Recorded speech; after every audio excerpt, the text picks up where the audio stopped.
think anybody cares what you did anymore. UTEP. I mean, UTEP. Nobody even... Dude, the whole defensive coordinator thing is... Oh, shit, I got to go. Good luck. Good luck. Hey, guys. What's going on? Another beautiful weekday game. Just kidding. It really wasn't very beautiful, was it? Between the Auburn Tigers and the hated Georgia Bulldogs. A game where Auburn fell behind. Hell, they were down 23-13 at about the midway point of the first half.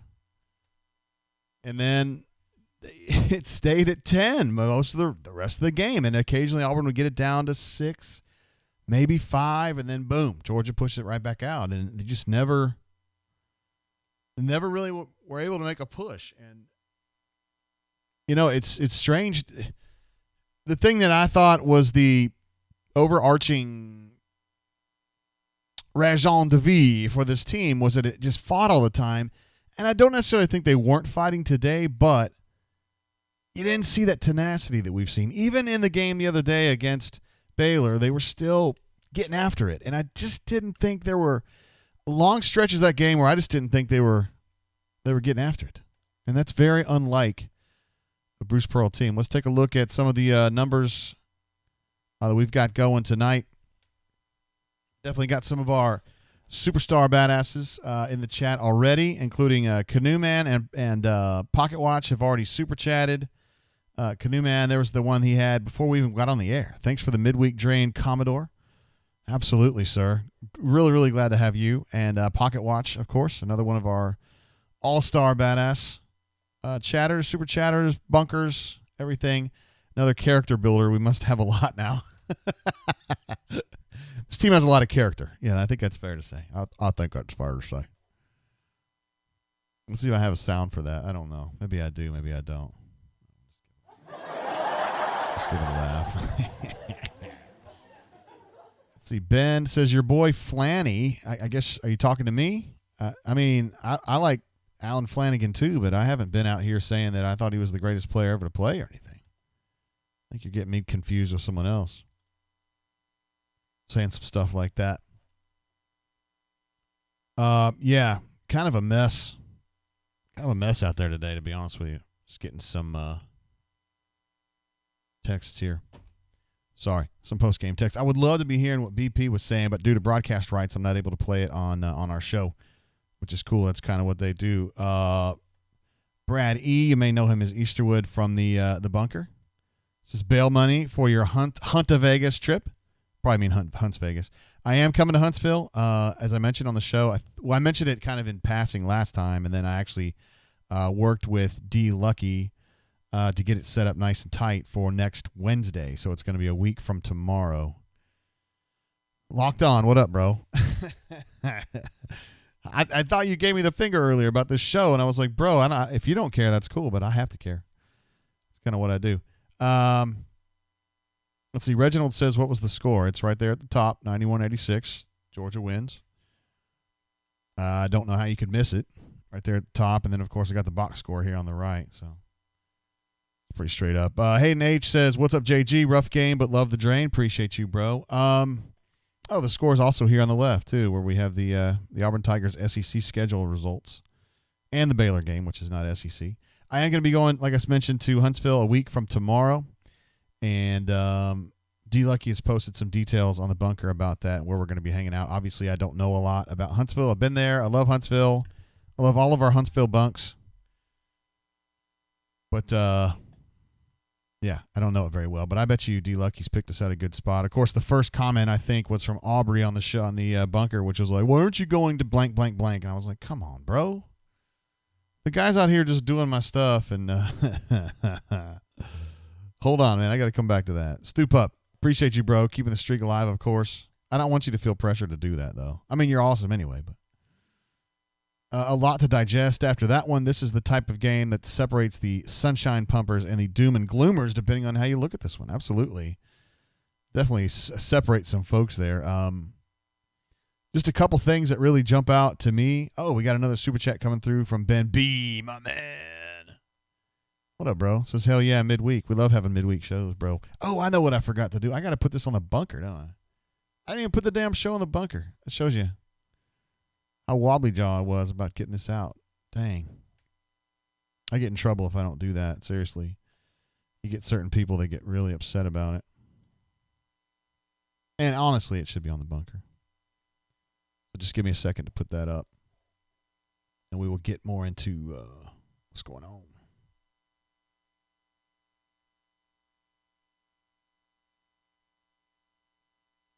All right, there we go. AU Taxman said, at least we have EA. I think it's going to be called EA Sports College Football. Isn't that what it's going to be called? I know it's going to be branded as EA Sports. And that's awesome. That's big news for gamers. Thanks, Ben B. Appreciate you, bro. For gamers who are really into college football, I know a lot of you are out there and have been missing the game. The last one they had was in 2014, so that's, 7 years ago? You'd think they'd be able to make some improvements and adjustments to the game. In the interim, I think Denard Robinson was the last player to grace the cover of NCAA football. So we'll see who the next one's going to be. As far as this game right here between the Auburn Tigers and the Georgia Bulldogs, the keys to the game to me weren't excessively difficult to try to figure this out. Points in the paint finished 52 to, was it 32? 34 officially. So 52 to 34. And it was amazing to me how easily Georgia was able to get into the lane. They really had two ways they were attacking today. Early in the game, like real early in the game, they were doing kind of like the spacing concept where all five players spaced out, and then whichever one-on-one they felt like it was most advantageous, they were doing that. So it's just basically one-on-one, attacking, and it worked fairly well. They were able to get into the lane. We got another super chat coming through from Corey Dub. What's up, bro? This loss has me down. Supporting the drain makes me feel better. War damn, JG. Appreciate you. Corey Dub, we got to get hooked up, bro. See what's happening. My wifey's out of town at the moment, but, these things happen. Slows me down. Pocket Watch is warning us that Coach Sonny will not be on the call Saturday against Ole Miss. Saying he has to go to the hospital for a little hip procedure, but expected to be way back before Justin Ryan Powell. I love it. So it's going to be not Andy, I guess, right? Okay. So that would be good. Let's all pray for Sonny, though. Seriously, you want to say that surgeries are very minor when it's not you going under the knife. Surgery's always, it's a situation. So we'll be hoping for the best from Coach Sonny for sure. And I don't know about not Andy, although I think we got our situation straightened out. Me and not Andy, I think. Okay, so we're talking about they were spacing out and then driving one-on-one, and they were beating Auburn too consistently, I think, for anyone's good. Thanks again, Corey Dub. I was surprised early on to see that, and then I didn't really see much of an adjustment. I saw Georgia doing that a little bit. Not at the very end, but like in the 12 to 6 minutes left range of the second half, they were still doing that, and they were still beating Auburn one-on-one, and they were still able to get into the lane, and there were so many what I would say easy buckets for Georgia the whole way, but particularly in the second half. I know at one point they had 30 buckets. This was about 8 minutes to go in the game. They had 30 buckets, and 21 of them were layups or dunks. I was like, what? Spread Attack U18 jumping in says, love you, Jay Wardam. Appreciate you, Spread Attack. You're always here with us. Big time supporter of the show. Hell, all of you guys are. I love this. This is a great group here. Everybody I see in the chat is somebody that's been with us a bunch, so I appreciate you guys coming out and being part of the show. You guys are the best. All right, so then the second thing that really kind of was a problem defensively was I thought Sharif got beat a lot defensively, and that's a part of the game that we haven't really talked about a lot. I mean, Sharif does a lot of great things on the attacking end, and honestly, I mean, if you look at the numbers, they are on par for him offensively. I mean, for him to get 19 points on 5 of 10 shooting, that's pretty good for him. He usually is a little bit lower than that, honestly. 1 of 2 from 3, he's not really a range shooter, and then 8 of 10 at the line.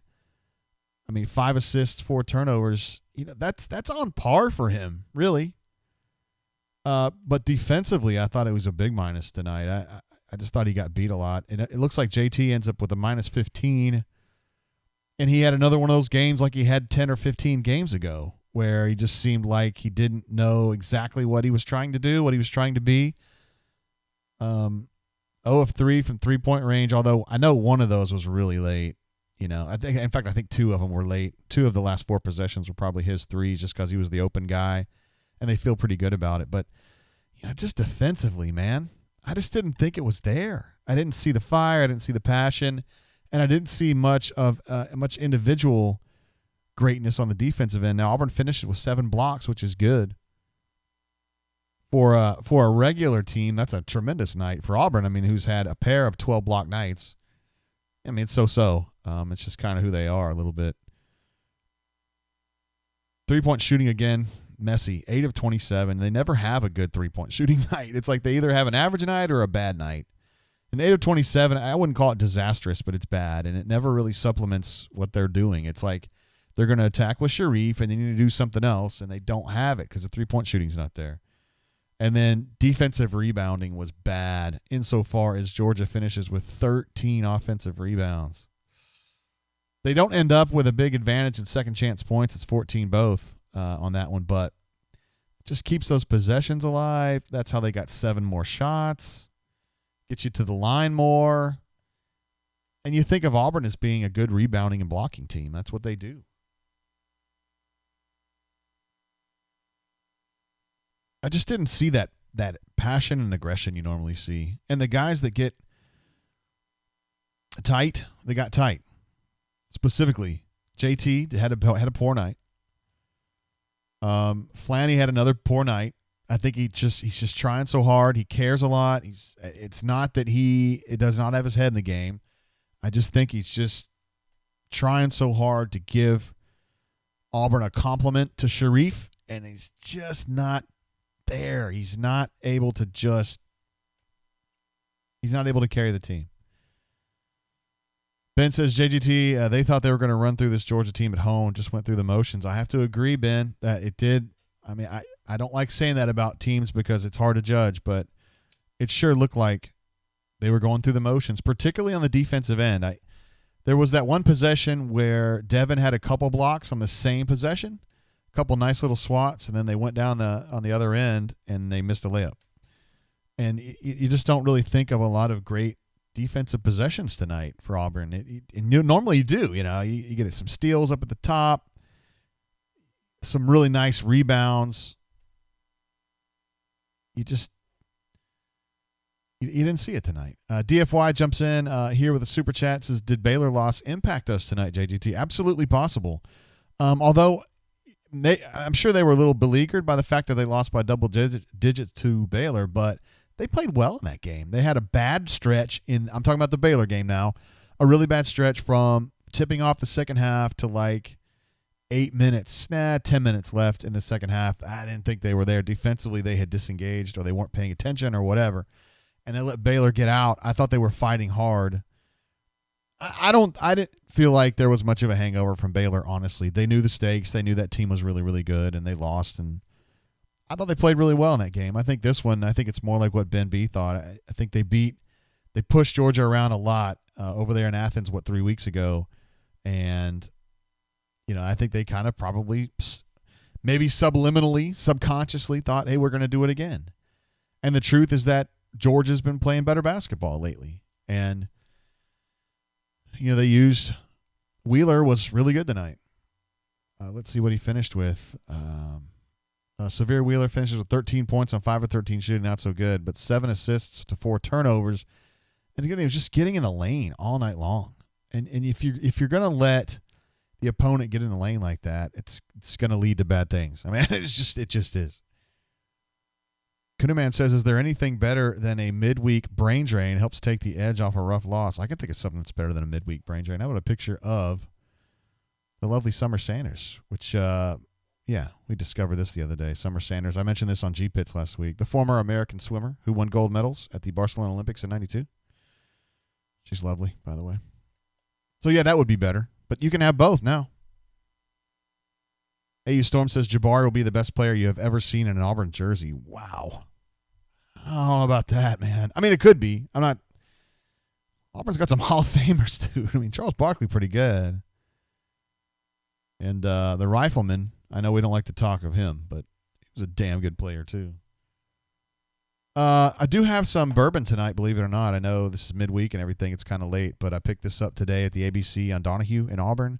It's the Rebel Distillers Collection, so it's Rebel Yell. It's like, let's call it classed up Rebel Yell. It's a product of Lux Row, made in Bardstown, Kentucky.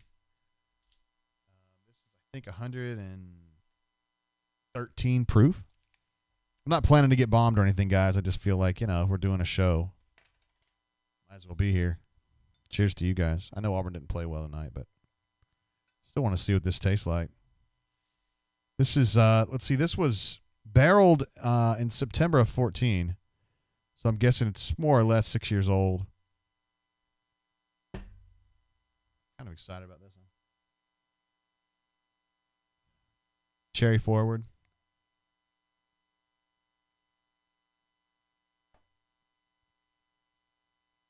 I like that.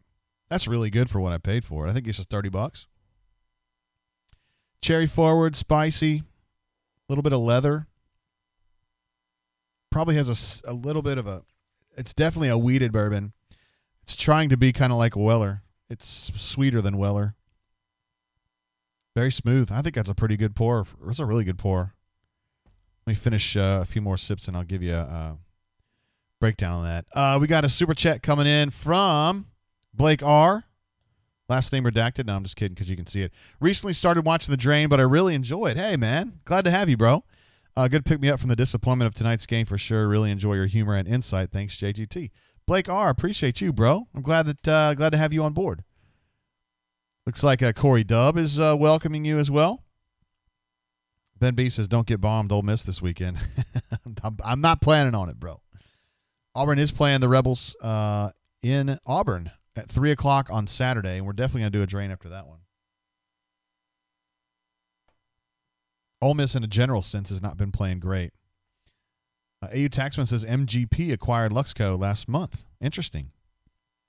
MGP kind of, that's a company that kind of lurks in the background of the bourbon world. They provide a lot of juice for various distilleries throughout Kentucky and beyond, but they didn't, until now, I guess, they really hadn't had their own products. I don't know, AU Taxman, this is the first I've heard of that. I'd be curious to know what their plan is, what they want to do with Luxco. If they're just going to kind of continue. They would be probably wise to stick with those brands that have already been established, I would think, which would include Ezra, Rebel Yell, et cetera, et cetera. Chaz says hello from quarantine. Hey, bro. I hope you're feeling all right. Mark RC says good one for beginners. Yeah. I think so. Yeah, I do. This is, Rebel Yell, you don't really think of Rebel Yell as being good, but this is kind of like the upper class Rebel Yell. Yeah, I think this is a good bottle.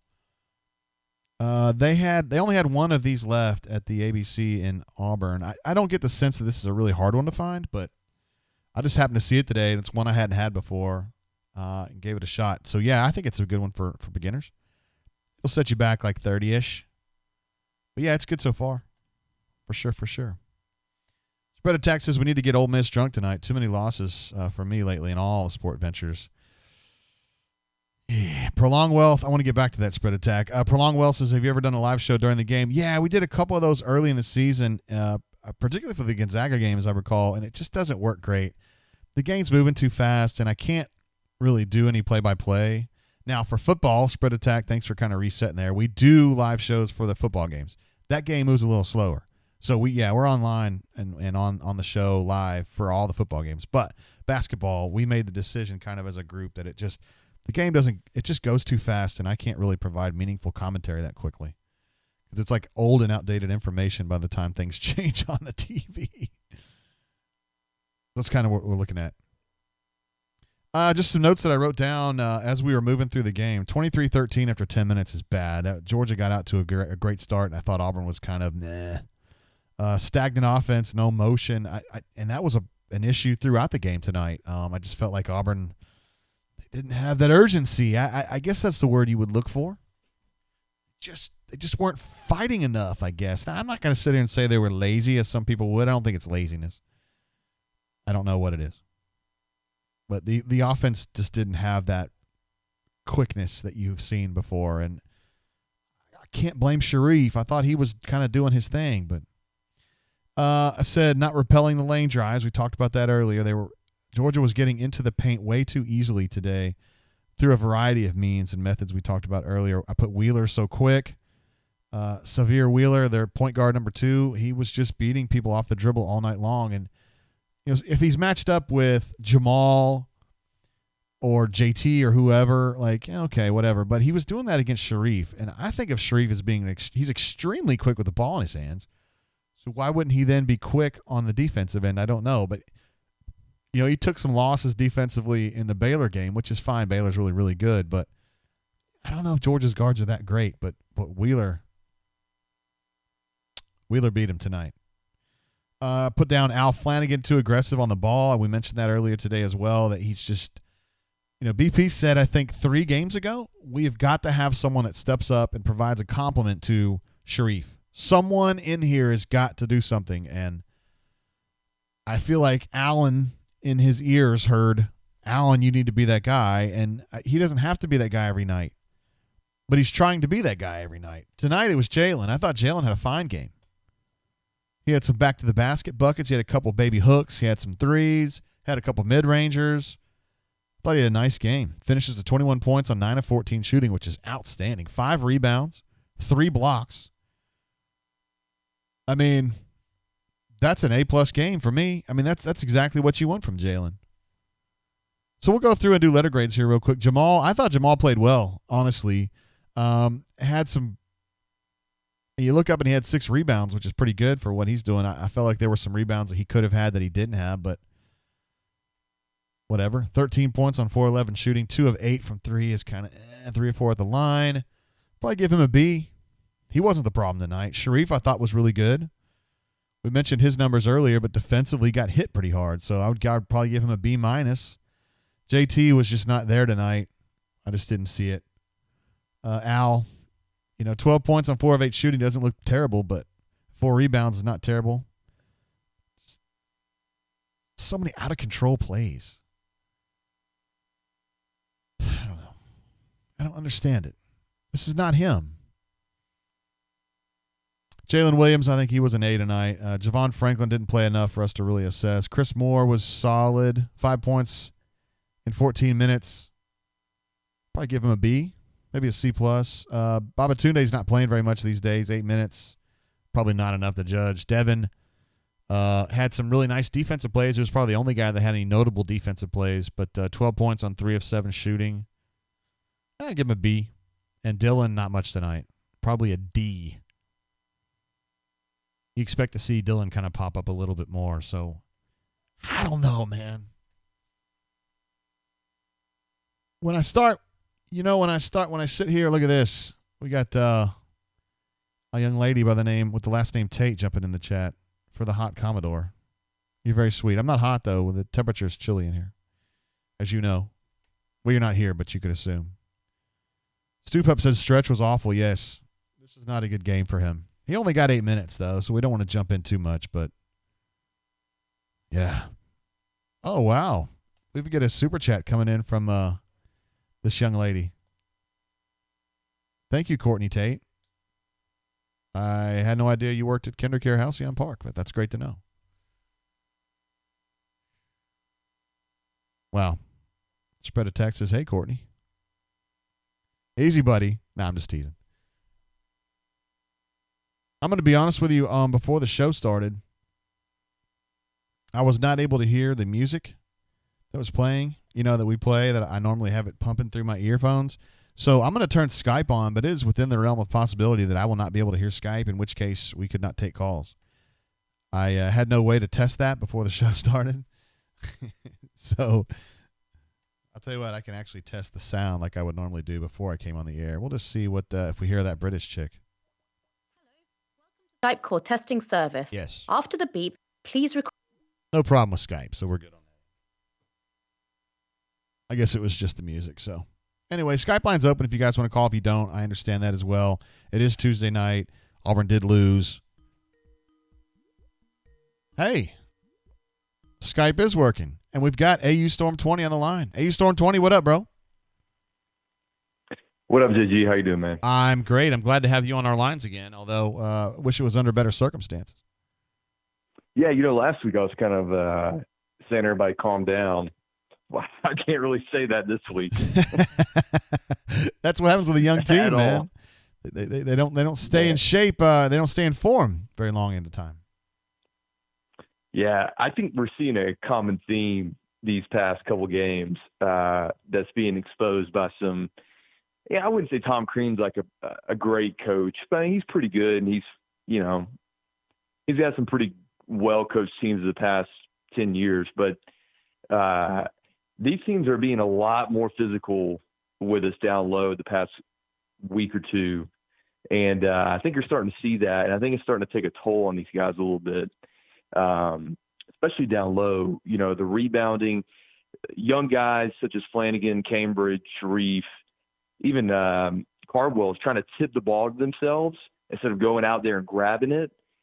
I mean, that was really evident tonight, especially on the Georgia offensive boards. I mean, they just kept just going after the ball, grabbing it, and our guys just tried to tip it or think it's going to fall in their hands.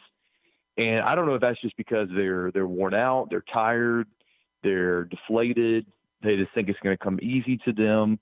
And look, they might have been that way because we went to Athens and kicked their tail a few weeks ago. And it certainly looked that way at the beginning of the game.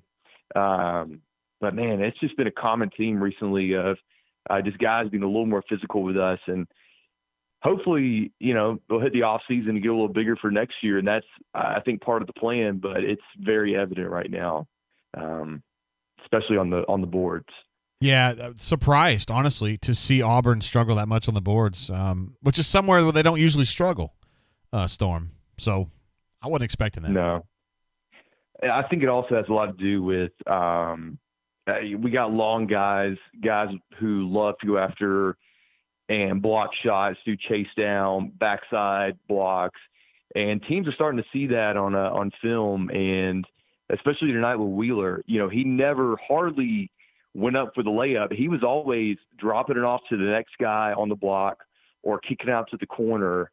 And while Thor or Stretch or Cardwell or some of those other guys, Jalen, were coming up for the backside block, and there's a guy wide open for the putback dunk or the three-pointer on the corner, or guys that start getting out of position. And, I don't know if that's something teachable or what they could do to improve that. I think that comes with time, but it's been killer all year. And I think it's been even more killer recently, and why teams go on pretty big stretches. And, tonight they spread us out 5 wide and did that the whole game. They would switch to get the Tatum guy on Sharif or Jalen or Jamal on Wheeler, and they were just running laps around them too. And I think that's got everybody out of position and could adjust. And usually we can adjust very well, and Burgo goes in there, goes in the huddle, and makes, helps out. But it's, I don't know, it was bad tonight. Yeah, I don't know what else to say about that one. Yeah, I don't know if it's just kind of a misfire. I mean, because I felt like in the Baylor game, and I think you're with me on this because you were talking about how you talked about the last game with us on the show. I felt like the fire was there last game. Now they lost to a better team, but the fire was there tonight. I didn't really see it. Yeah. It's almost like a failure to launch tonight. I don't know. Yeah, and a lot of people were saying the Chapman Canoe man, or someone else said, maybe it was Brad, that we or Corey, sorry, I can't remember. Someone said that it could have been because we went down there and we just blew them out last time, and with no crowd that really helped out, or we got physically beat on the road. It just wasn't there. It could have been it. Could have just been one of those games where not much else to say but that. So, yeah. Got kind of some. I thought it was kind of bad news yesterday too when BP said that JP had showed up to practice for the first time in a while, and his teammates were happy to see him. I thought that doesn't sound good, man. There's no way he's playing this year, is there? I don't think so. No, it's gonna hurt him. When they said he couldn't focus on schoolwork, it kind of went from man, I hope we get him back this year to hey, man, I hope you need to get right before anything else. Yes. That's crazy. And that hit to the back of the head obviously was a little more serious than we all realized at the time. Hell, maybe they realized. Yeah, I don't know where this team goes from here. I think we love to see improvement week from week, and we saw that, and now it's kind of like regression time. And can they fight forward for the rest of the year? I don't know what's going on with Flanny. Like you said, I think he's trying too hard.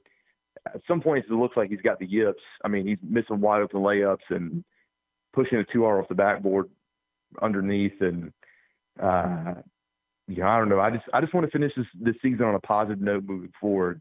And I think people also need to pump the brakes on that dude at ESPN that put out the mock draft. I think he just looks at stats and thinks, oh, Sharice's averaging this points, and doesn't really watch games. I don't think there's a realistic possibility that he goes top 10 unless he continues to put up 20 and 10 each game. But, I don't know. I just want to see continual improvement, and we're not really seeing that over the past few games. So, yeah. Don't know where they go from here, but just keep getting better. Got a Ole Miss team that has certainly had its struggles lately, so you would think they'd have a good shot in that one, but you're right. They've got to find a way to get off the carpet, so to speak, and start getting back to the way they were playing, last week when they crushed South Carolina, when they beat Kentucky. They got to find that push, that fire, that desire. They just didn't have it tonight. Yeah, that Ole Miss game's going to be interesting because, it's duly noted that we always throw against Ole Miss no matter what team we put on the court.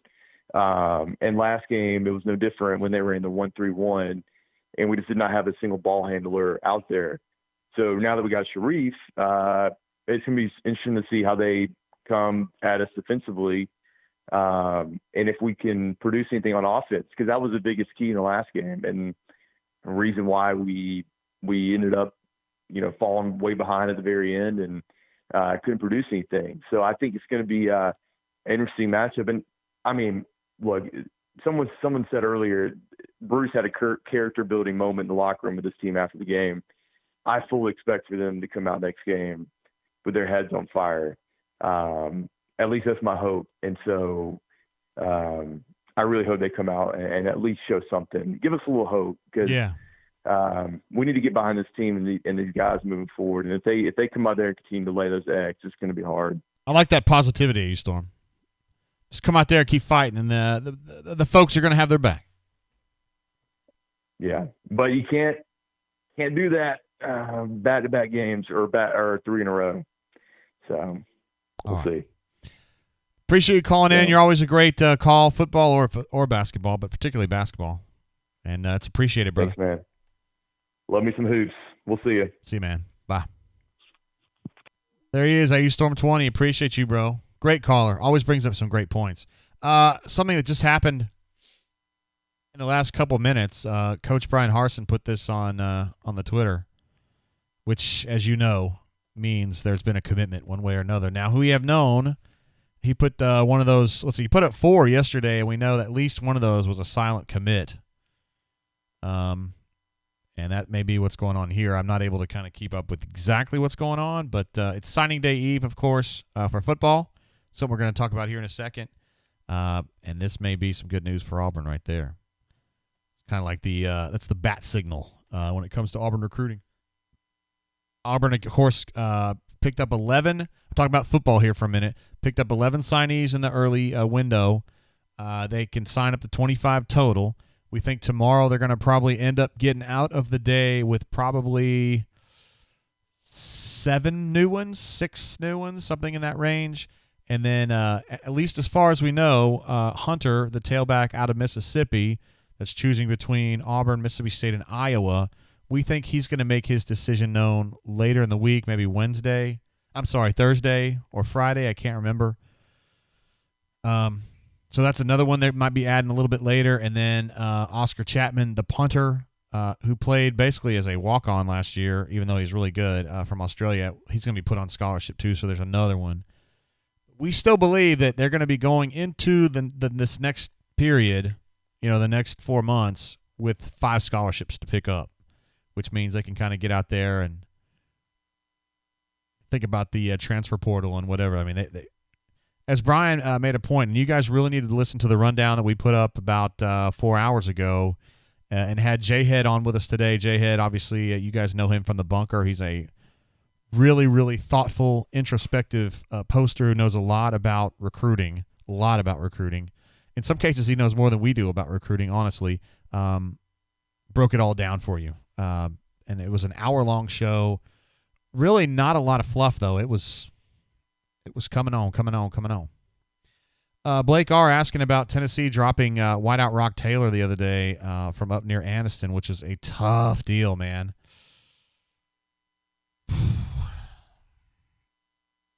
I don't have a good answer for that, Corey, and Blake, too, about what exactly happened, but it sounds like Tennessee is not going to honor their promise of a scholarship.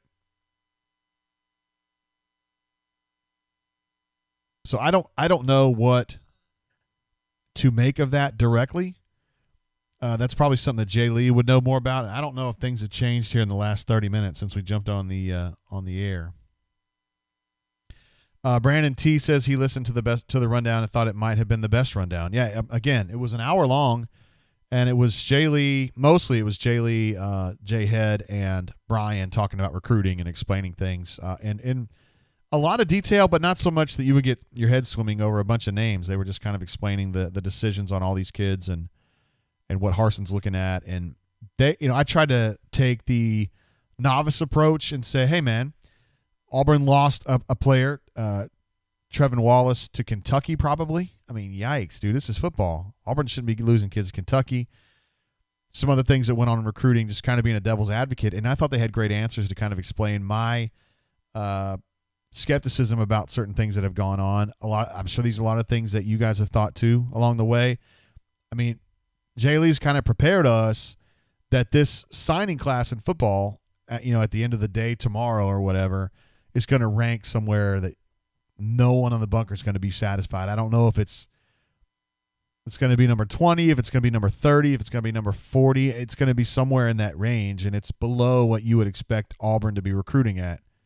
And I pushed him on it. And I was like, how can you guys say this is a solid recruiting class when it's going to rank 30th or whatever? And they just explained that it wasn't going well with the previous staff. And they came in. They let me know that like 141 of the top 150 players had already signed. So you can't get them. So you got to go out and you got to find dudes that can contribute at this level. You kind of have to beat the bushes a little bit. And then they think, Jay Head and Jay Lee, and Brian to some degree, feel like Harsin and his staff did a good job of that. I mean, time's going to tell either way. If Auburn went out and signed the number 1 class or Auburn signs the number 30 class, time will tell. And Brian keeps pushing this point, and I think he's wise to do so, that this Auburn football team doesn't need a lot of dudes to be good next year. Like, if they make a few thoughtful additions in the transfer market, in the transfer portal, they're going to be good next year because they've got it where it counts. They've got linebackers. They've got good stuff on the back end and secondary. They've got a really good tailback, a potential All-American tailback. I mean, we can fight all day about what Bo Nix is or isn't, but he's pretty good and he's pretty experienced. I like their young wideouts. You may feel differently about it. I happen to think they're really good. So what can they do on the offensive line is the question. Left tackle? I don't see anything, if you want to know my opinion. But for the minute, let's put that away, you're thinking about Brandon Council at center. I like it. You're looking at Austin Troxell and Brendan Coffey, a fully healthy Austin Troxell, presumably. Coffey going at it at right tackle. You think one of those two guys, probably Troxell, will end up being pretty good. And you got Broham playing right guard. I like him there. You probably got Alec Jackson or Tayshawn playing left guard. I feel pretty good about that spot. I got nothing for you at left tackle. And that's a very important part. You could argue that's the most important spot. So you got to go out there and get somebody. Hughes wants to know, what do I think about Holden Gariner? who is the class of 2022, a quarterback who committed yesterday. I just watched this tape today, so I didn't have a lot to know about him. He looks good to me. I think he lacks some of the pace that you see from Gunnar Stockton. Don't let anybody tell you that the fact that Georgia beat Auburn for Gunnar Stockton is not a big deal. That is a big deal. He's a very good football player and an especially good runner. But I think there's good players out there that they can get that fit them as well. I'm talking about Auburn, and I think this kid Holden Grenier, whatever. I need to figure out how to say that. Gariner could be the answer. I think he's a really good-looking player. I think we have him as a 3-star. He was a 4-star at one point. I don't really understand sometimes how the stars go up and down. You know, sometimes I've complained to Chad about it. Chad Simmons is kind of like our regional guy, and then he's a very good about being a company man. He just kind of gives you this look, and so I don't know. Canoe Man says baseball drains are going to be epic. Probably not. Brian handles baseball all by himself. AU Taxman said, as bad as this class may be, never forget the year that Tony Bell was our top signee. Tony Bell, I believe, was from Alabaster. Is that right? I think he was a defensive back from Alabaster. Blake says he thinks this class has the potential to be better than what is on paper with the rankings. I mean, you'd hope so, because it's not going to look good on paper. You guys know that. A lot of you guys are into recruiting enough to know it's not going to be good. But for some of you who are casuals, which honestly is probably what I would be if I wasn't doing the job that I do. I would pay attention to recruiting, but I wouldn't be just mired in it. It's going to be bumpy, and there's going to be national people that say that Auburn's class was one of the shittiest in the SEC. And right now, Jeffrey's working to figure out what that Harsin tweet was all about. We're still working on that. Pocket Watch says you and Brian, with a Y, can have dueling, meaning dueling streams for baseball. Such the perfect sport for drains. I'll put this as diplomatically as I can. I give Brian full dominion on baseball.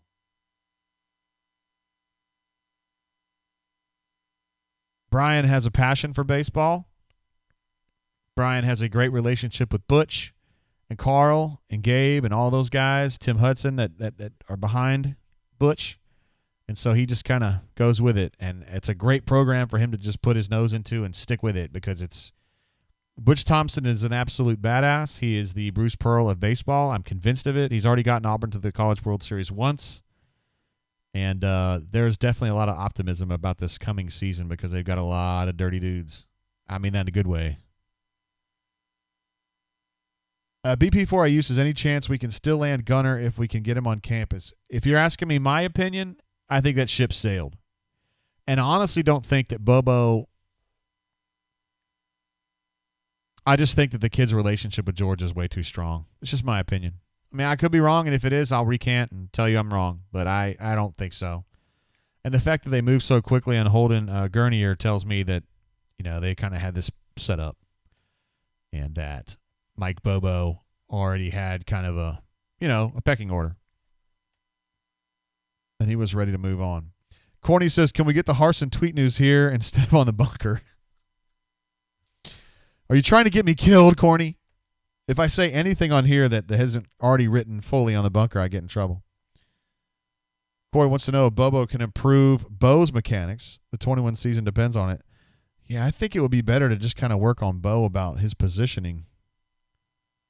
Like not fleeing the pocket, staying settled in the pocket, slowing down a little bit when he's got to throw and he's still just kind of getting panicky about stuff. D. Stutzman says, in case anyone was wondering, yes, of course we were. I really hate losing to Georgia.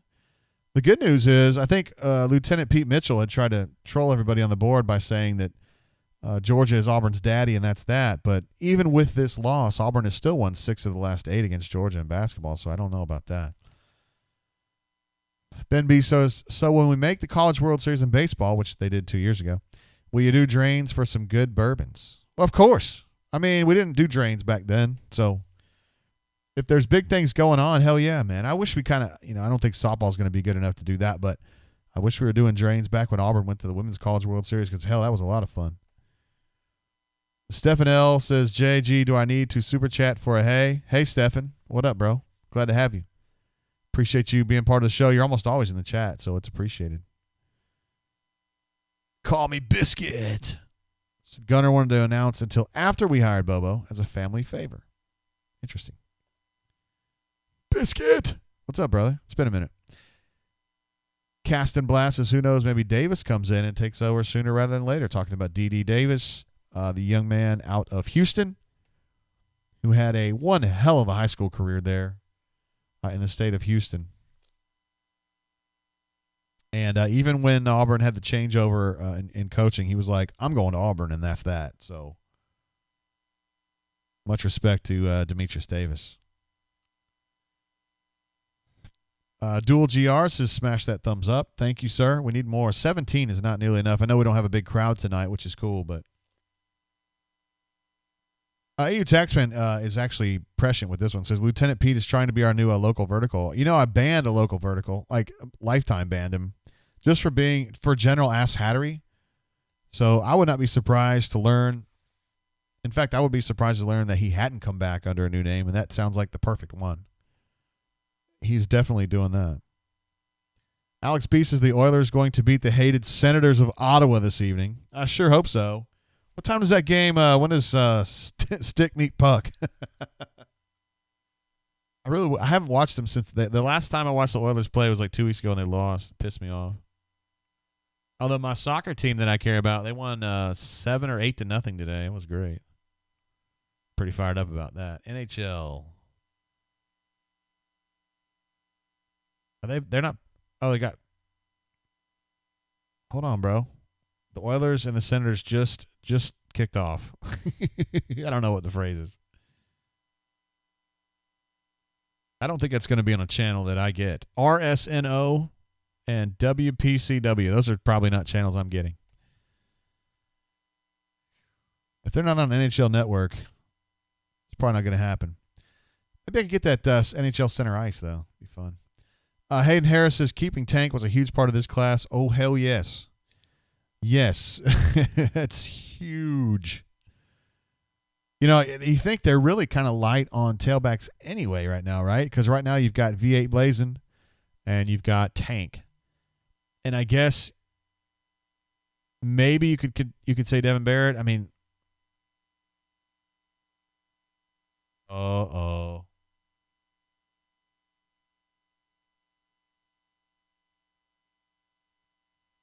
Yeah, I don't think I can talk about this on the show, but I think Jeffrey's cracked the code on who this silent commit is. I agree with Taxman, though. Corey, I'm not talking about hockey. I was just kidding around when I talked about it, but AU Taxman says live hockey is tough to beat. That is absolutely true. I haven't been to a lot of live hockey games in my life, but when I've gone, I've been shocked by how good it is. It's like just watching it, when you're there. I'm going to take a look at this player that Jeffrey Lee thinks it is. I mean, I'm familiar with who it is. I'm familiar with this player. He is a 3-star. I happen to think he's a really good player, but 3-star, nobody's going to lose any. Nobody's going to be like, oh, God, what an awesome ad. He's got 1, 2, 3... He's got 4 SEC offers.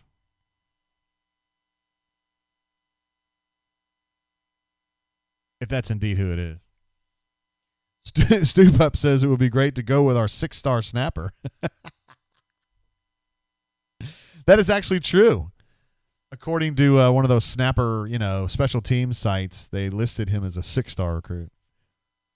Essentially guaranteed that he was going to be a starter from day one and be really good. Stoop Up says is the new commit a 7-star holder. You guys are the best, dude. Good stuff, Stu. Corny says nothing better than hockey in person. Look, we got another vote for that. Golden Knights, of course. Corny Mofo's up in the Vegas area. Golden Knights do it right. Biscuit says live playoff hockey is insane. Cast and Blast says, what's the word on Dylan Brooks, who is the young man who was committed? No, he signed. Excuse me, signed with Tennessee, and then is now believed to be open to new ideas. I don't have an official word on him, but I would not be surprised to see him end up at Auburn. I'll put it to you that way. Scorpio and the squad. Jumping in with a super chat. No message offered. No message needed. Appreciate you, bro. Scorpion and the squad. I like that name.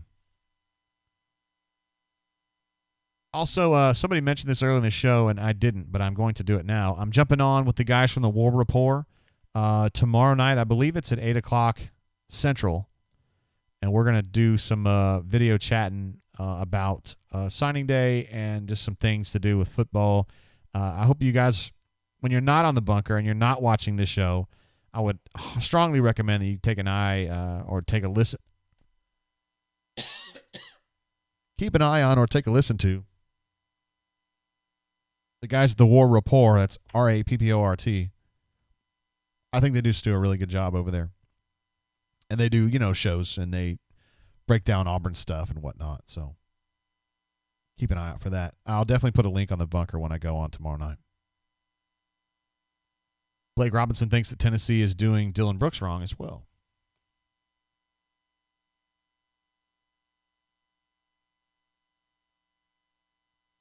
Stoop Up says he was a 3-year starter at long snapper in high school. And even he would have been a 3-star in their metric. A 3-star for them was like, good solid high school player, maybe could break in at FCS or something like that, I think is what it was. I just like the 6-star comment. That was pretty good. So let's see what happened tonight with Ole Miss. I don't know what they were playing. I don't know what they were doing tonight. It looks like they beat the Tennessee Volunteers. Boy, that's surprising. 52-50. Wow, and I was just saying earlier, I was like, Tennessee, whatever. They're pretty good. Ole Miss, pretty shitty. Not that shitty. That's a good win for them. It's the War. Here, I'll type it out for you. Call me Biscuit. It's called the War Rapport. Like rapport being like, you get along with someone, they trust you, et cetera, et cetera. Corny Mofo comes back and says, I thought your girlfriend had a long snapper. The game, the actual game, when it matters. I hit the wrong one. My bad. Leif B says we somehow won a terrible game. Leif B, of course, one of our friends from Rebel Grove. And obviously an ardent Old Miss fan, although he's married to an Arkansas girl, so he's got to feign some interest in the Razorbacks as well. Sam H. jumps in with a super chat. Again, it's unbelievable, dude. You're here all the time. Just says dues. You don't have any dues, man. You're a made man, but I appreciate you anyway, Sam. Glad to have you here. Corey Dub, I'm doing the War Report tomorrow night. I believe it's at 8 o'clock. Let me make 1,000% sure, but I'm almost sure that's accurate. And it's going to be like a video conference call, more or less.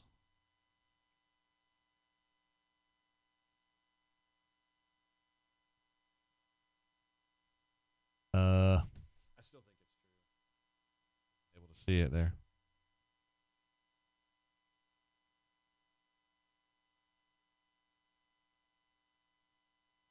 Sorry, I'm looking this up real quick.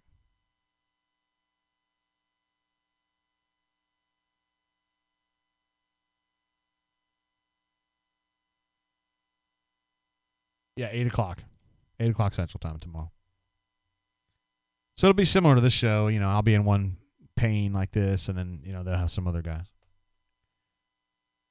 Russell S. says, JG, only 5 months till Top Gun 2. You feeling the need for speed. Is that Lieutenant right there? Is that Lieutenant Pete Mitchell?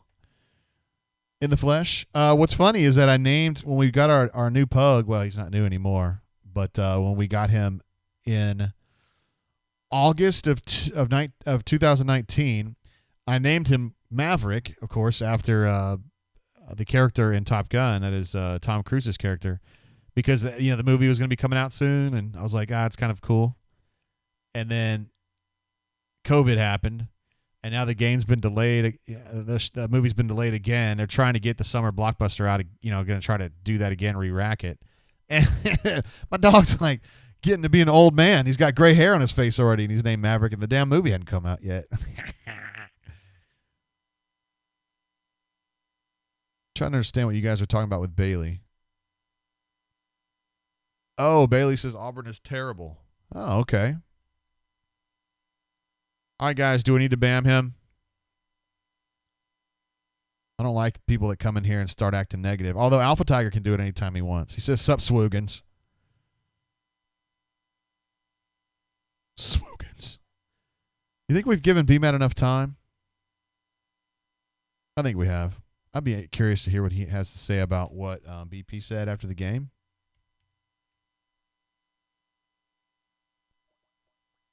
Because I'd be curious to see. Call Me Biscuit asks, is this the calmest signing day eve of your career? Yeah, I mean, they're only going to sign like 6 tomorrow. Is this the brain drain? Hey, what's going on, BMAT? I just put up a story about Auburn basketball. It's not very good. But it has a good ending, or maybe a good quote on it or two? A few, yeah. I think Pearl was a little rustled tonight. Ooh, tell me more. Well, he said this is the first time all year that the team didn't play, wasn't ready. He just felt like they didn't listen to the scouting report. He told them exactly what Georgia was going to do to them, and it was exactly what Baylor did to them. And Auburn let them do it again, and that was just drive right past them and get layups. I mean, that's pretty much the story of the game as far as Auburn's concerned.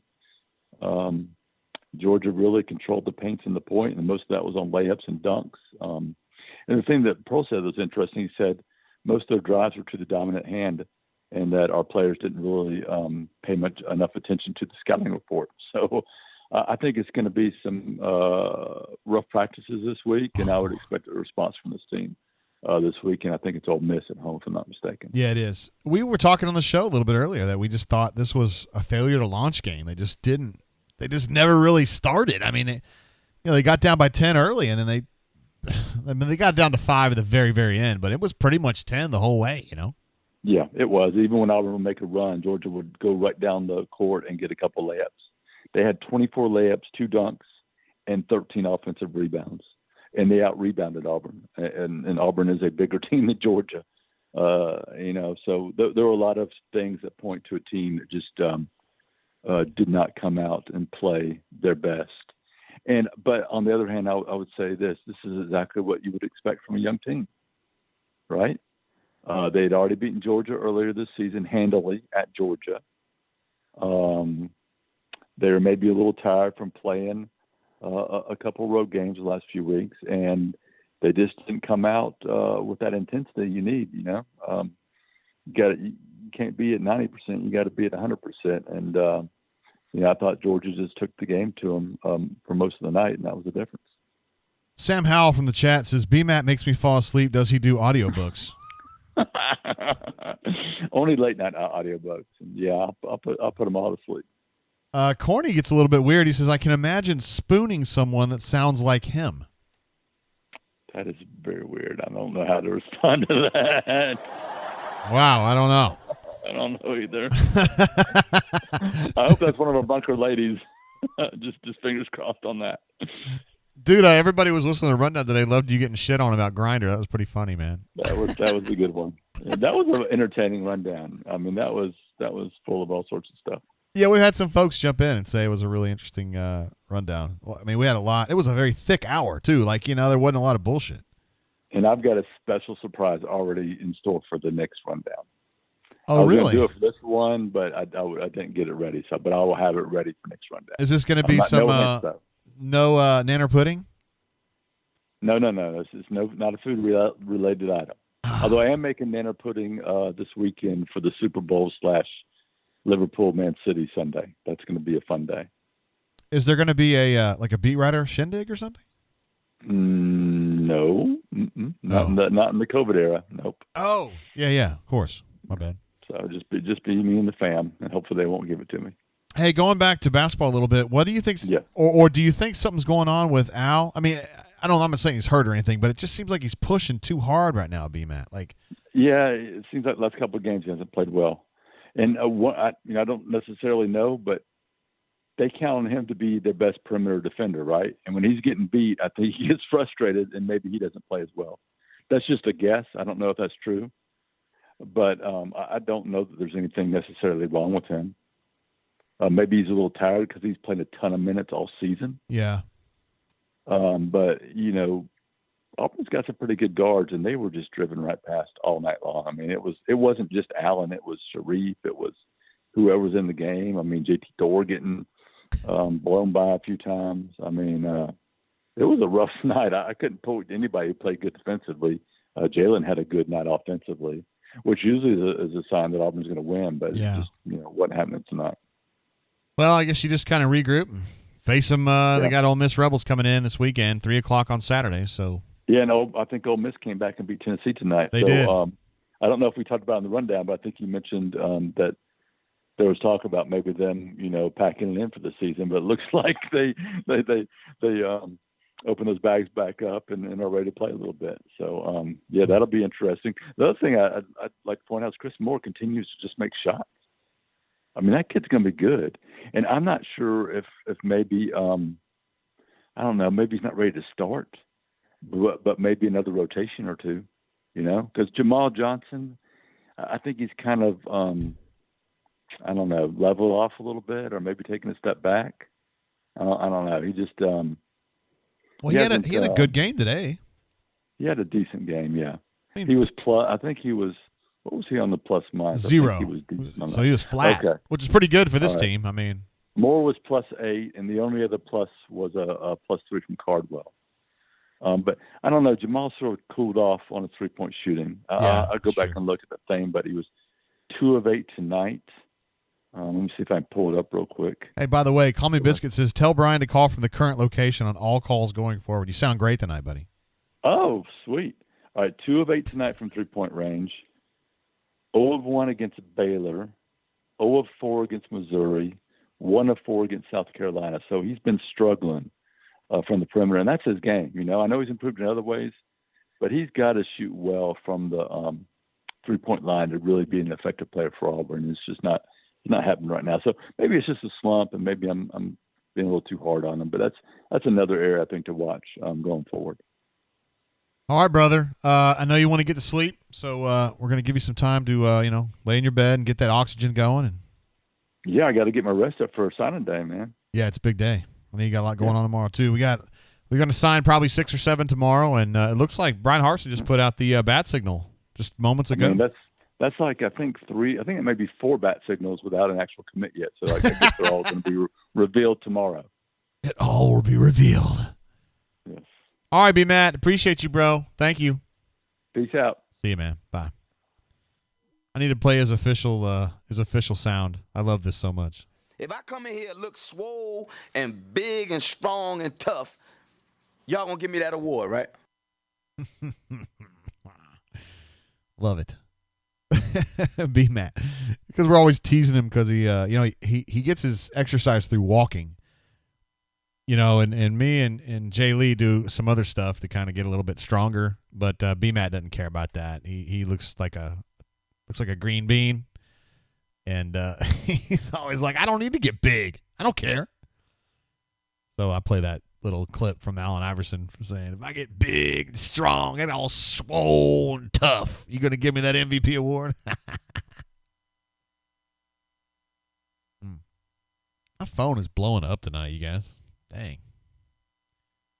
People trying to figure out who that was on the bat signal there. I mean, that's the way it works now. Corny says, I think Corny made me laugh earlier. Really good. It was good. What was it?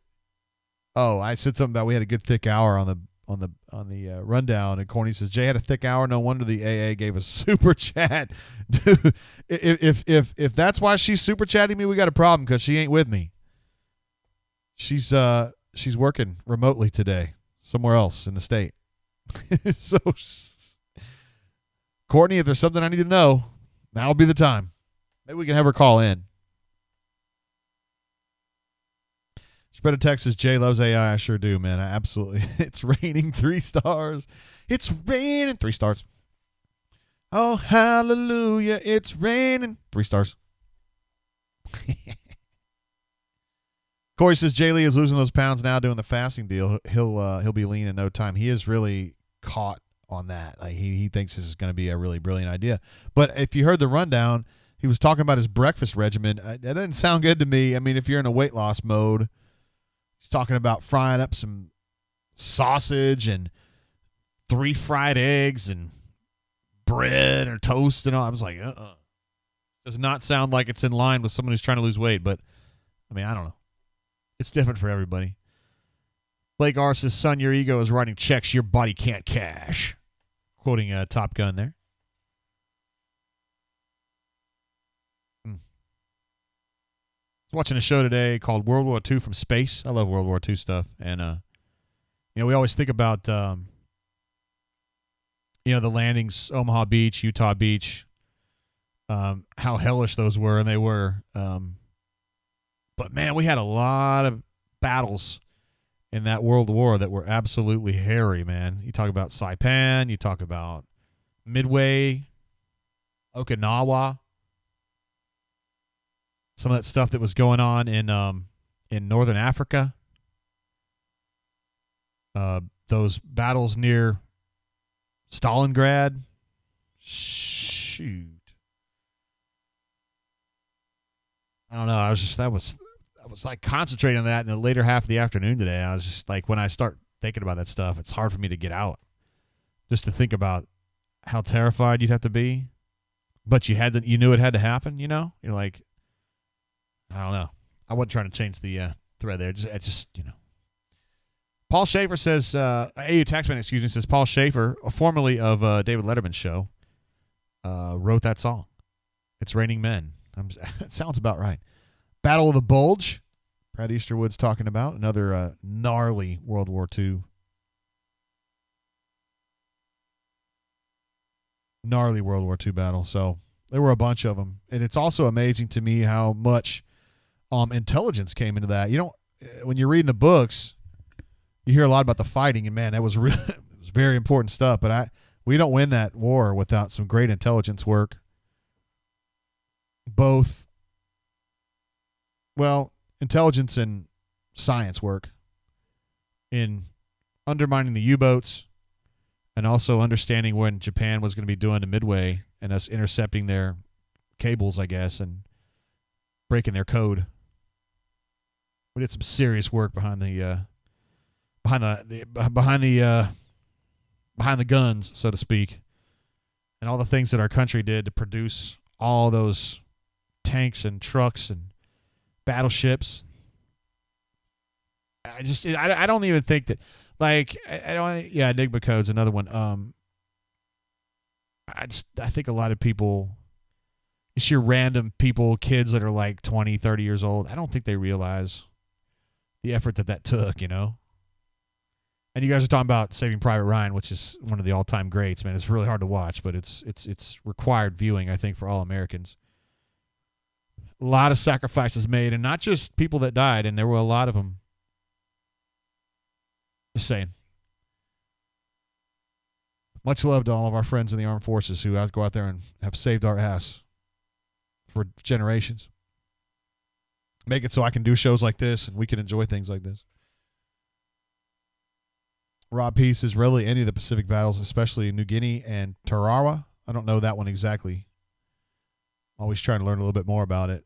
In school, I was always just kind of like, whatever. My granddad, both my grandparents were in the Pacific Theater, so when they would tell me stories, it was always about Japs, is what they called them, Japanese, and things they were doing out in the Pacific. And so I ended up being like, like the rap game is kind of like East Coast versus West Coast. I mean, the World War II, you had the Pacific Theater and you had the European Theater, and I was always a Pacific Theater guy because the stories I always heard from my granddads that were out that way.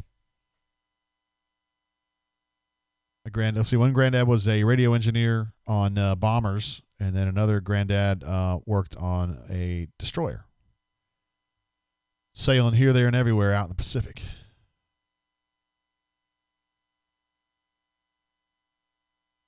Biscuit says, I just tried to tell my wife there's so much more than just Auburn info on the bunker and drain. Whoa, you're telling the truth about that, huh? Just today, I learned some things on the bunker. I wouldn't have learned about, well, no, I would have eventually learned about the GameStop thing, but a lot of people talking about that on the bunker. The stuff that Wall Street Bets people from Reddit were doing. AU Taxman says, listen to the Hardcore History series. Let me write that down, man.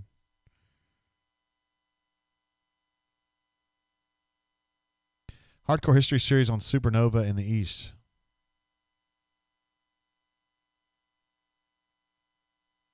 I'll do it.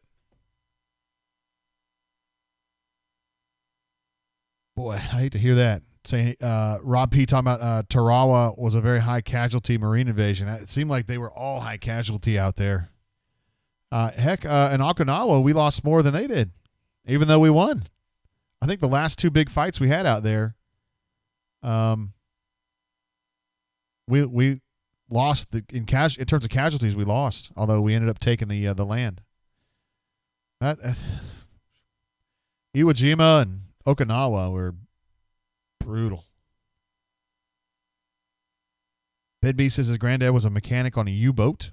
I have a great audio tape of him describing his experience. Man, if you were the director of that fleet, the U-boat fleet, when they were out there raising all that hell in the Northern Atlantic, and all of a sudden when United States and Britain together had come up with that method of identifying where the U-boats were, sonar or radar or whatever it was, and all of a sudden they start getting picked off 1, 2, 3, 4, 5, and that commander's probably like, no, man, just send more in. These dipshits are never going to figure it out. And then 7, 8, 9, 10 go down, and you're like, oh, shit, I think they figured something out. And then you lose, 15 of 21 U-boats in a particular sortie or envoy or whatever the correct verbiage is.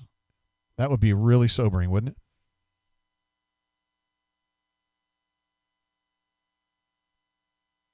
All right, I know we're getting off topic a little bit. It's going to be that time of the night. I mean, Auburn lost today.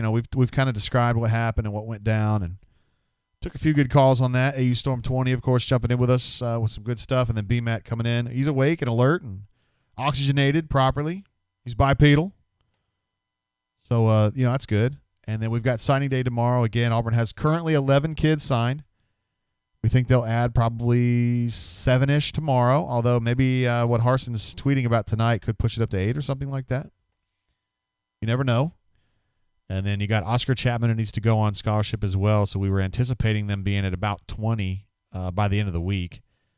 If they pick up the kid from Mississippi, Hunter. Just kind of see what's going on with that. Obviously, it's a big day for us tomorrow on the site, although not as big as it used to be, right? There were days when Auburn, not too long ago, when Auburn would sign 22, 23, 24 kids on this day, tomorrow. But tomorrow's going to be, a third of that, and a lot of them and Jay Lee set you up, at least so you understand who it could be, who it would be. I don't think they're having a kid that's of the kids that are kind of, we don't know what's going on. I think the first pick is going to be like 10 a.m. or 11 a.m., something like that. We got a late call coming in. We might as well take it. I mean, we're already here. Hey, caller. Welcome to the show. How you doing? Doing good, JG. What's going on? Word, who this? It's Steve Beasley here. Hey, what up, buddy? What's up, man? Great to have you here. One of our really insightful callers. You always have lots of questions, P. Beasley. What's up?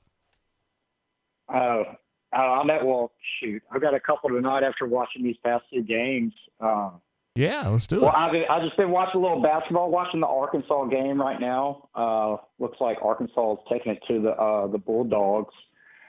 But other than that, I was kind of bummed about our game tonight. I thought we would kind of respond after the loss at Baylor the other night, but sounds like Bruce was pretty pissed off at our guys not coming out fired up. I thought our guys looked lackadaisical from the start, never got the lead at all night. So do you feel the same about the game? Oh yeah, we were saying before I'd heard about anything that BP said. I just thought there was a failure to launch tonight. I thought this was the first game that I could remember, at least since the UCF game, where I just didn't think the effort was there. This team always fights. It always rebounds well, and I didn't think it did either of those things tonight, which really surprised me. And I'm with you. I thought the loss to Baylor was going to get them kind of pissed off about it, and it didn't happen. They just didn't. They just weren't there tonight.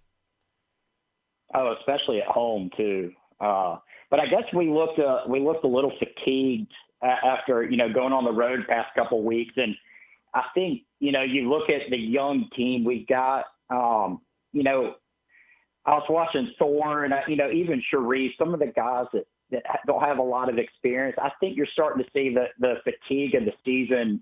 Traveling and just the life of being a college basketball player. I think you can tell.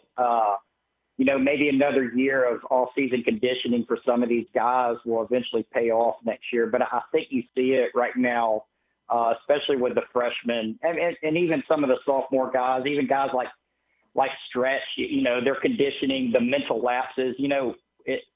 What a lot of folks don't understand about basketball, it's a mental game. And when your body is fatigued and you start thinking, you don't react as fast. And I think we're starting to see that a little bit. Do you agree? Yeah, a little bit. I just think I don't know. It's kind of a complicated series of reasons why they're not quite playing as well as they should. But I don't know. I don't know. It's complicated. I don't know. Hey, what I noticed tonight specifically is, our rotations were really bad.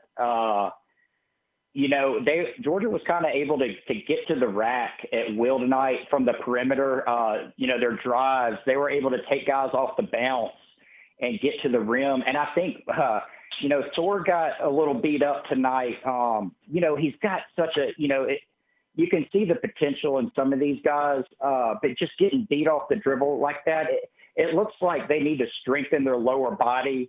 A lot about defense is, getting it down in your defensive stance, having that defensive mindset, and then really moving laterally. And this team didn't move laterally very well tonight on the rotations.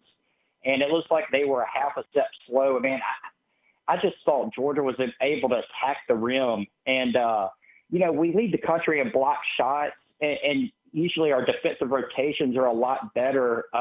Tonight we could have had a couple more blocks, but man, we were just like a half a step slow tonight. And it was kind of shitty to watch, if you ask me, because that was probably our worst defensive performance, I think, of the year overall. Do you have the numbers in front of you? What was their points in the paint compared to ours? It was 52-34 in their advantage. So yeah, they were easily able to get into the paint and just burn them. And they were actually keeping Sharif out of the paint for most of the game, which I thought was, Sharif kind of went off late when they loosened up, when they had a comfortable lead. But, for the most part, they attacked Sharif. And we've seen it when you take the ball out of Sharif's hands, it's just like all hell goes. We just go to shit across the board because it doesn't look like there's a guy that's ready to just step up and make a play and be aggressive. And I think that's one of our biggest weaknesses on the offensive side of the ball is when Sharif gets doubled and he's got to force a pass to somebody else. We've got to have a guy that can attack the rim. We tried to do that with Flanny tonight, but he got out of control and couldn't handle it. So, man, I hope Bruce goes back to the drawing board with these guys and corrects the mistakes, which I'm sure we will. Hey, I wanted to ask you something, man. Man, one thing that's been bothering me, I've been reading The Bunker and, all the Sharif hype. I get it. Like, Sharif has been amazing, and he's the leader of our team. But I'm kind of getting tired of the whole pro thing. And when I start reading The Bunker a little bit, it kind of like drives me mad how everybody starts critiquing Sharif. If you look at Sharif, he is an absolute unbelievable basketball player. In how many games has he played now? 9, 10 at this point? Yeah. 1, 2, 3. That's the 9. That was the 8th one tonight. Yeah. So, okay. he does things with the basketball that you cannot coach. When he is in the open floor, he's unbelievable. He pretty much leads the country in assists, and it shows when he's not on the floor how big of an impact he makes. And when I read about his pro potential, it kind of drives me mad because, you look at it and you say, oh, he's got to work on his jump shot. Oh, he's too small. The only thing Sharif lacks as a basketball player is experience. When you get to the next level, that's where you see a big jump because these guys, they work on your weaknesses at the NBA level. If you look back at the past drafts and you look at some of the top tier picks, look at Okoro last year. What was the knock on him? Oh, he can't shoot. Well, he still goes number 5. Look at Zion Williamson. Look at John Morant. The biggest knock on them was, they need to develop a shot, but they're still going number 1, number 2. I think the NBA, especially the scouts, they look at your potential. And Sharif's got so many other skills, like his ball handling, his vision, the stuff that you can't coach. He's just such a natural basketball player. And I think all the talk about him and the stuff he needs to work on he's an NBA player. Of course he can get better. But I think it's kind of funny because everybody wants him to come back. And, I don't want to put any pressure on this kid. The kid's going to go pro. And he should go pro after this year if he continues on this pace. Is that your ultimate opinion about him? Because it's kind of tiring just kind of reading, all the basketball NBA scouts that are on the bunker right now just talk about, of course, he's got to work on his jump shot. Yeah. But that's something, stuff like getting stronger and bigger and working and shooting better. Once you get to the NBA, that's going to improve. It's like he's got everything else already. As far as the skill set goes, he has all the tools to be a lottery pick. What do you ultimately see him eventually sliding into that top 15, top 12 range by the end of the year? It's tough for me to say, P. Beasley. I'm looking at Ja Morant, and he's obviously an awesome player, went number 2 overall, I think. His last year at Murray State, he shot 37% from 3, 55% from 2, and then 81% from the free throw line, which is they're all really good numbers.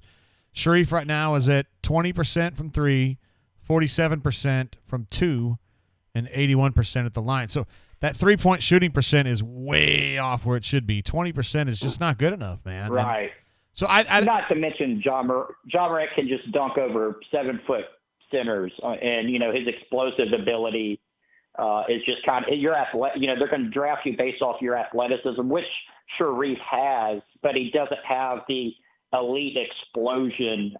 He's not a high leaper at all, but I think his skill set obviously makes up. And there's some things that he does better than Ja at this level, I guess, as a college player. But I guess, they draft you based off of your athletic ability and potential. But, hey, those numbers are pretty close, aside from the 3-point percentage. But, again, what everybody needs to look at is Sharif has only played 9 games, and he's doing it with, basically an unexperienced supporting cast. He's doing it without his second-best playmaker, obviously having Powell out. He was our second-best playmaker, and he's got all the pressure on him.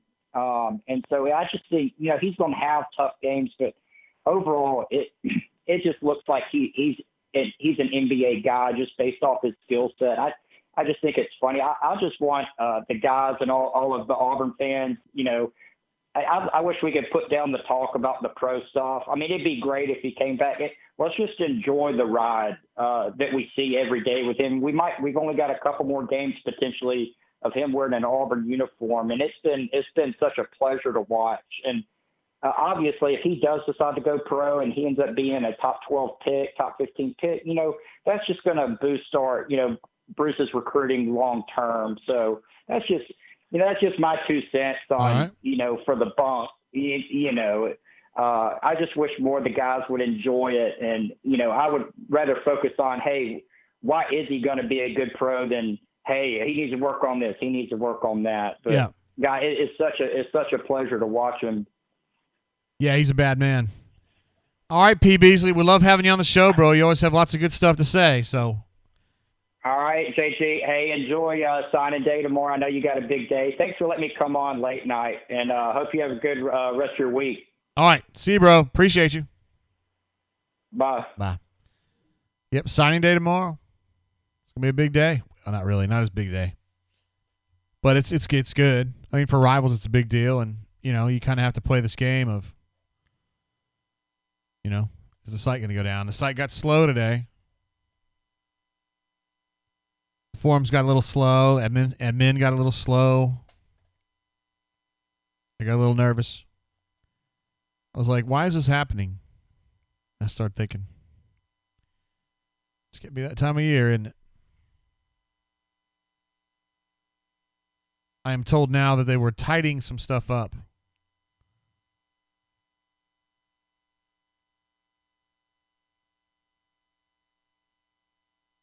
Sorry, just answering this email very quickly. Yeah, the site's been good since about 5 o'clock Central Time, something like that.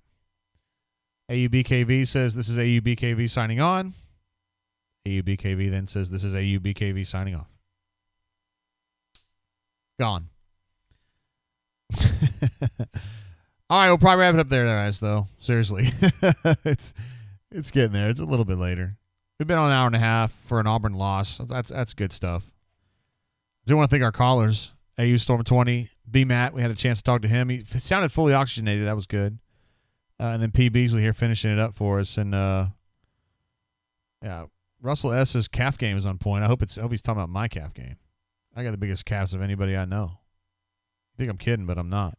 I do want to give a shout out to all of our awesome super chatters. There have been a bunch tonight, considering Auburn lost the daggone game. Canoe Man, Pocket Watch, Brad Easterwood. You may know him as Easterwood on the bunker. Stu Pup. Whew, that guy's a beast. He super chatted every single time. Ben B, Corey Dubb, stud. Spread Attack U18, stud. DFY, badass. Blake R, thanks for jumping in. Blake said he has kind of started watching the show somewhat recently. We're glad to have you, bro. Some sexy chick named Courtney Tate. Send me your number later, Courtney. We'll talk. Chip, my man. I missed your super chat earlier, Chipper. I'm sorry, bro. You know I love you. And when we do the rundown in Mobile, you need to be there. Seriously, I'm sorry, Chip. My bad. And Scorpio in the squad and Sam H jump in as well. Man, I can't believe that I missed that one from Chip. I hope he's going to hate me for that. He's been reading my stuff for like 20 years now. He's the official Habat musical director, too. Spread Attack angling for Courtney's number. You're not going to get it, bro. At least I don't think so. All right, so we will be back. Let's see, Saturday. Well, I was thinking about doing a show tomorrow, but I just don't think there's going to be enough going on, really. It sounds weird to say that on National Signing Day, but it's true. There you go, Chip. Hey, man, I'm sorry, bro. Let me give you this one. This is just for you. You could drop a tarantula into his shorts and he'll still be cool. Thanks, Chip. You're the man, dude. Let's see. Girls We Like with the administrative assistant out of town. I tell you what. Let's go to the let's get to the off season, okay? When basketball's over, and we'll get into that because the summer shows. Well, we should just call it the off season shows because we'll probably be doing those in April. But the off season shows, they get a little wayward. We're gonna have to do like themed shows, I think, in the off season this year. You know, like today we're gonna talk about, Happy Gilmore or something. Maybe I'll try to get some people on the horn, maybe that we don't normally get on the horn, like actual guests, just people of note, not necessarily Auburn, just whatever. Russell S.'s brain drain is 100 stars. Oh my, 100. Have a great God bless week to my Auburn compadres, war to the Eagle homies. I like that attitude, buddy. All right, wrap it up there now. Seriously, guys, thanks for listening. I know we had some folks that have been with us the whole way. Wire to wire, so to speak. We appreciate you guys. We'll be on the War Report tomorrow. I'll post that information on the bunker coming on, I think, at 8 o'clock in the PM, and it's going to be kind of like a video show like this, talking to some guys that know Auburn. They're good. They do a good job on their shows. So until then, keep your feet on the ground. Oh, by the way, if you haven't listened to the rundown, I've got it on the bunker on the front page of the site as well. You need to listen. It's a good show.